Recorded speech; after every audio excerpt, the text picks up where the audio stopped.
네, 미국 대선 40여일 앞으로 다가왔습니다. 7월 트럼프 총격 사건 당시만 해도 트럼프 후보의 가능성이 급등했었는데 그 이후에 해리스 부통령의 지지율이 쫓아오면서 미국 대선 결과 장담할 수 없는 상황이 됐는데요. 우리는 그러면 그 안에서 어떻게 대응을 하는 게 좋을까요? 이 시간 통해서 함께 알아보도록 하겠습니다. 오늘은 유진투자증권의 글로벌 매크로 허재원 팀장 함께하도록 하겠습니다. 안녕하세요. 네, 안녕하십니까. 네, 저희가 대선 얼마 남지 않은 상황에서 또 귀한 인사이트 얻기 위해서 모셨는데요.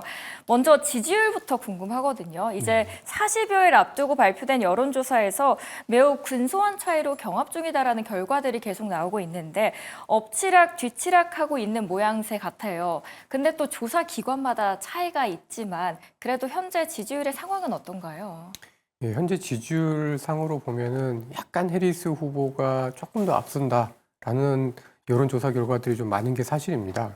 근데 사실 이제 이 여론조사라는 거는 사실 이제 일반 사람들을 대상으로 하는 거라 과거에 저희가 이제 그 당했던 경험, 그러니까 여론조사보다 뭐 여론조사 결과와 실제 선거 결과가 달랐던 힐러리 때 그쵸. 당시의 상황들이 있기 때문에 사실 이제 여론조사 결과만 가지고 지금 현재 대선에서 해리스 후보가 우세하다라고 얘기하기가 굉장히 어려운 상황이고요.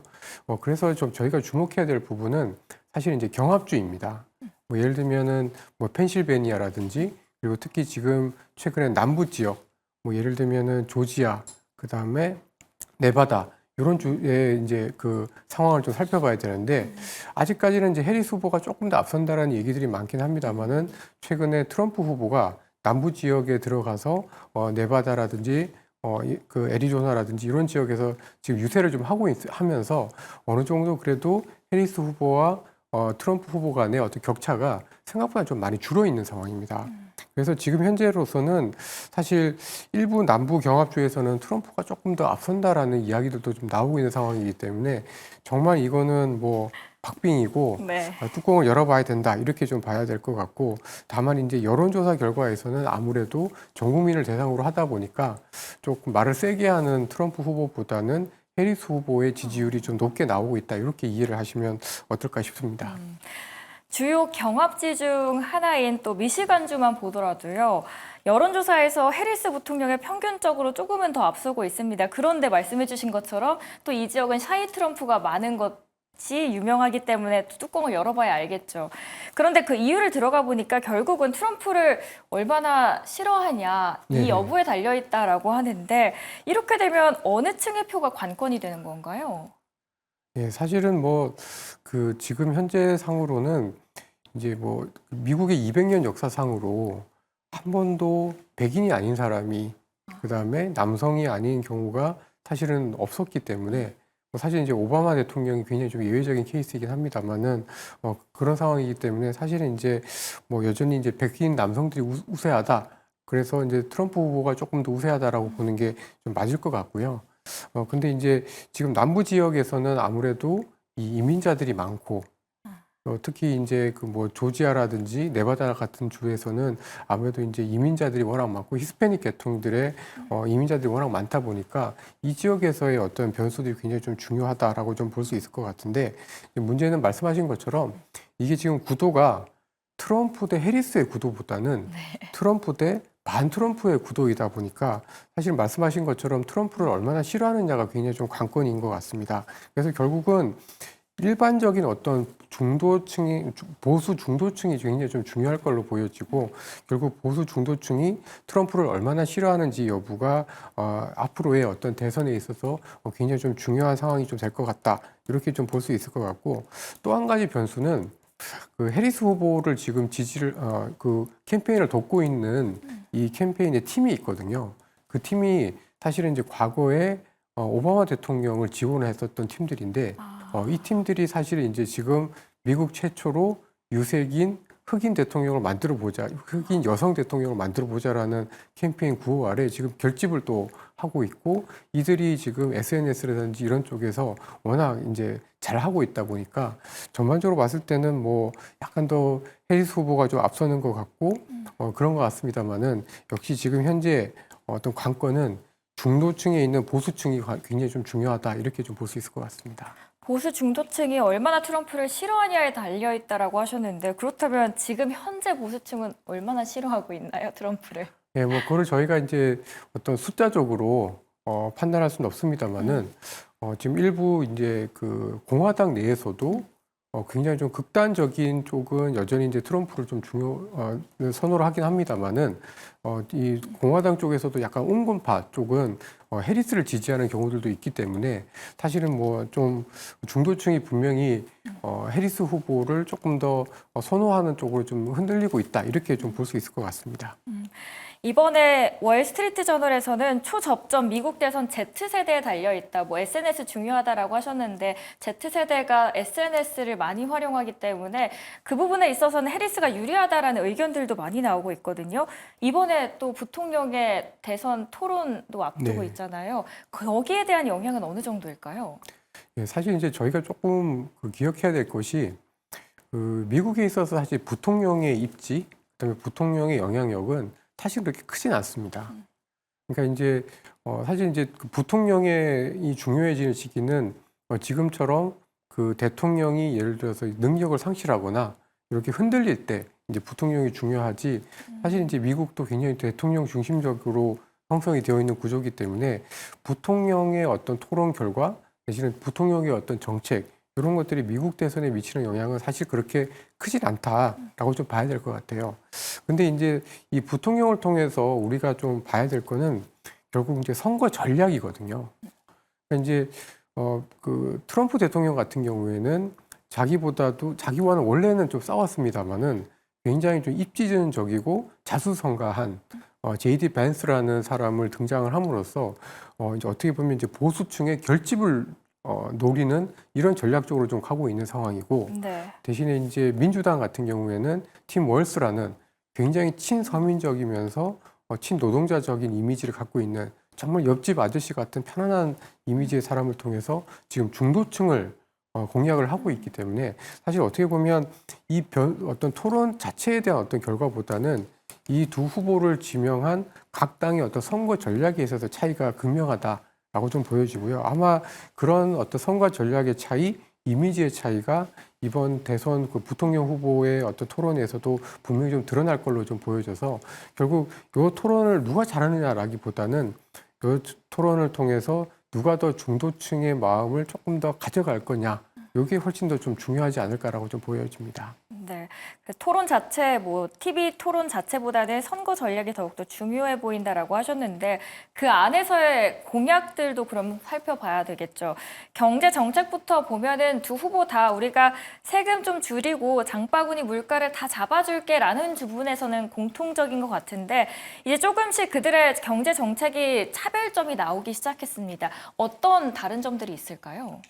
예, 뭐 가장 큰 차이점은 역시 이제 감세와 증세, 네. 그렇게 굉장히 좀 대변되는 그런 측면들이 좀 있을 것 같고요. 당연히 이제 트럼프 후보는 이제 감세, 특히 이제 법인세 감세를 지금 21%에서 15%대로 낮춘다라는 거고, 이제 해리스 후보 쪽은 아무래도 이제 증세를 얘기를 좀 하고 있고, 특히 이제 인플레와 관련해서도 어떤 그 두 후보 간의 어떤 그 대응 방안이 굉장히 좀 틀립니다. 결국 해리스 후보 같은 경우에는 이제 약간 공급을 늘리는 쪽으로 하면서 어떻게 보면 이제 인플레를 낮추기 위해서 가격을 통제하는 쪽까지도 특히 생필품 쪽에 대해서 그리고 이 생필품을 만드는 제조업체들의 어떤 이익을 폭리하는 부분들을 제한을 해서 좀 물가를 잡겠다라는 내용들이고 이 부분에 대해서 이제 트럼프 후보 같은 경우에는 이제 반대의 모습으로 그냥 시장에 맡겨두겠다라는 입장인데 아무래도 이제 이런 정책들의 차이가 사실 좀 극명하다라고 좀 보여지고요. 근데 지금 사실 그 미국이 이제 코로나 이후에 미국의 정부 재정이 굉장히 좀 나빠졌습니다.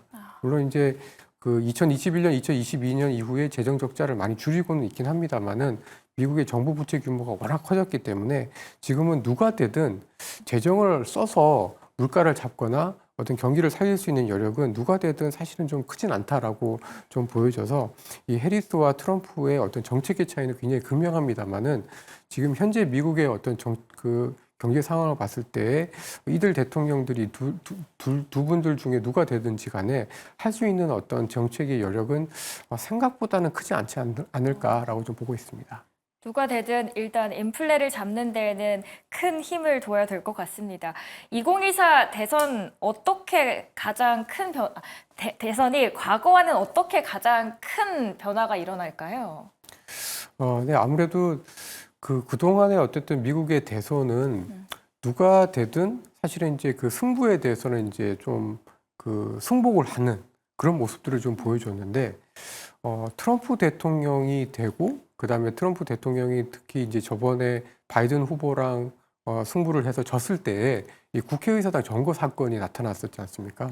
그러면서 이제 처음으로, 미국 역사상 거의 처음으로 선거에 어떻게 보면은 그 불복하는 듯한 그런 모습들이 나타났기 때문에 사실은 이제 이번 선거에서의 가장 중요한 변화는 또는 어떤 것들은 결국은 이제 미국 선거에 있어서 정치적인 어떤 합의라든지 승복이라든지 이런 부분들이 어떻게 지속이 될 수 있는지 요거를 굉장히 좀 중요하게 봐야 될 것 같고요. 그다음에 또 한 가지 이제 중요한 거, 그리고 특히 저희 한국 경제나 글로벌 경제 입장에서 중요한 것은 역시 관세인 것 같습니다. 네. 결국 이제 트럼프 대통령 같은 경우에는 과격하게 보편 관세, 미국과 교역을 하고 있는 모든 나라들에 대해서 관세를 부과를 하겠다. 그리고 특히 중국에 대해서는 60에서 100% 이상 부과를 하겠다라는 얘기를 하고 있고, 이제 반면에 이제 해리스 후보 같은 경우에는 여전히 이제 중국에 대해서 이제 규제로서 대응을 하지 이 관세로서는 대응하지 않겠다라는 입장이기 때문에 이번 대선 결과에 따라서 미국 정치적인 입장에서 봤을 때는 이 선거에 있어서의 승복 여부와 정치적인 합의 여부, 그리고 경제적으로 봤을 때는 주변국들에 대한 어떤 관세 여부, 이게 굉장히 좀 중요한 변수가 되지 않을까라고 좀 보고 있습니다. 과거를 봤을 때 누가 대통령이 되든 간에 미국 주가는 늘 선거 이후에는 올랐던 것 같습니다. 그렇다면 우리 증시에는 어떤 영향을 줬을지가 이제부터 궁금해지는데요. 더 긍정적인 영향을 줄 수 있는 후보는 어느 쪽일까요? 이게 미국하고 저희하고 좀 차이가 있을 것 같습니다.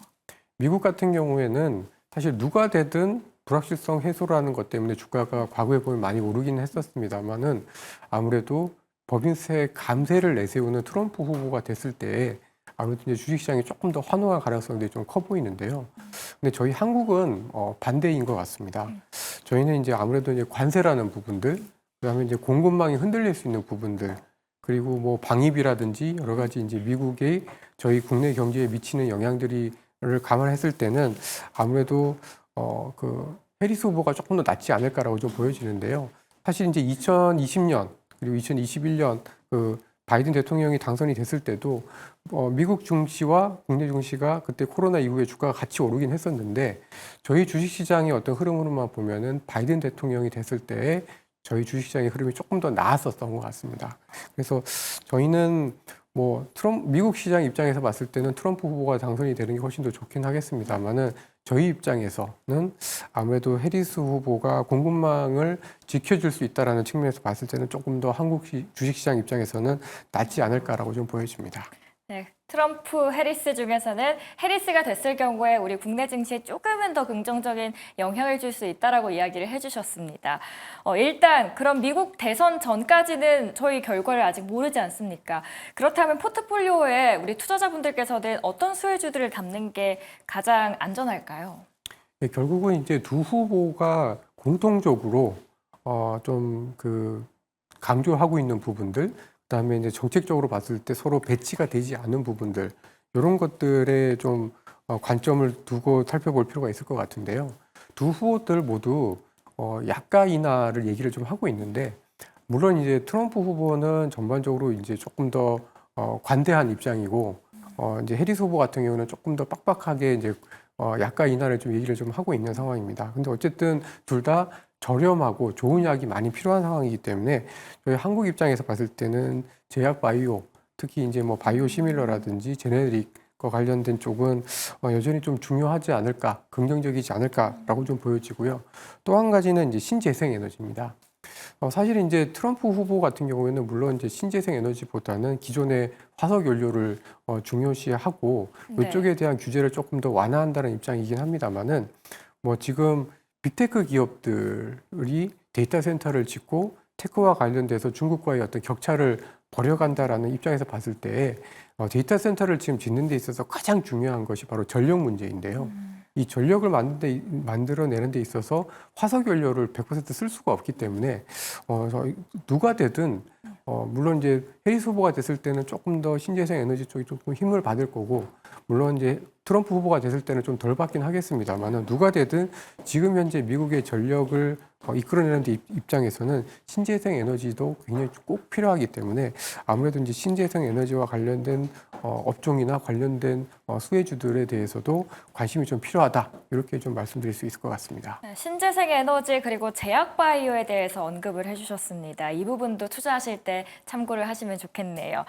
끝으로 일주일 전에 쓰신 칼럼을 하나 봤거든요. 근데 이게 미국도 물론 중요하지만 미국에 가려져 있는 이슈가 바로 국제유가의 하락인데 그게 또 중국의 수요 부진과 연결이 되어 있다라고 하셨어요.